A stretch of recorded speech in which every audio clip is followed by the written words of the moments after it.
Hello hi friends, అందరికి రామ్లో ప్రొద్దున చేనులకు వచ్చిన. మొక్కల పరిస్థితి ఇట్లున్నది. ఫస్టే నీళ్లు చాటేజ్ అంటే ఇగో నిన్న మధ్యాహ్నం పంది వచ్చింది, దింగాన్ చేసేసింది.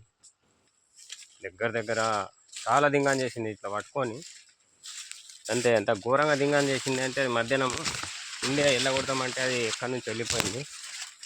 మొత్తం లోపల పోయిన కొద్దీ ఇరగొట్టేసింది. వాళ్ళు కుక్కలు వేసింది. మంచి మక్క మొత్తం ఇరగొట్టేసింది.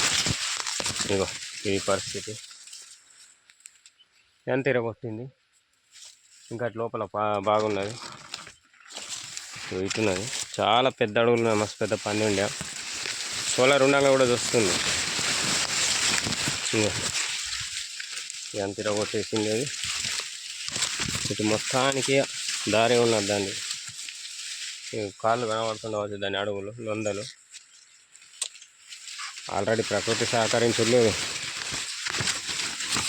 వాటర్ సహకరిస్తలేదు, నీళ్ళు అడ్జస్ట్మెంట్ కాకుండా నీళ్ళు చాలా తక్కువ అయినాయి. పంట దిగుబడి వస్తుంది రాదా అంటే ఇది ఒకటి. మరి రేట్ ఏముంటుందో తెలియదు, ఎవడు ఎట్లా కొంటాడో తెలియదు. మొత్తానికైతే రైతు మిన్నే బతికేటోళ్ళు అన్నీ ఉన్నాయి. ప్రకృతి రైతుని మోసం చేస్తుంది, పందువులు చేస్తున్నాయి, వ్యాపారులు చేస్తుంది. అర్థం కాకులేదు.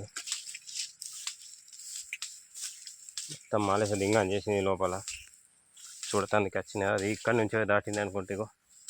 మన సోలార్ ఫెన్సింగ్ అయితే తిరగొట్టినది, వైరు కింద పడ్డది. దీనికైతే ఒక కట్టె తిరగొట్టేసి దీని మీద పెట్టేద్దాం. ఇక ఈ పరిస్థితి ఫ్రెండ్స్.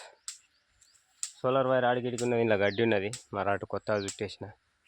ఇటు వెనుక సైడ్ చుట్టిన ఇట్లా ఈ యొక్క వైరు దింగన్న అయితే బాగున్నది. బాయ్ ఫ్రెండ్స్, లైక్ చేయండి, షేర్ చేయండి, సబ్స్క్రైబ్ చేయండి. మన పంటనైతే ఇట్లున్నది.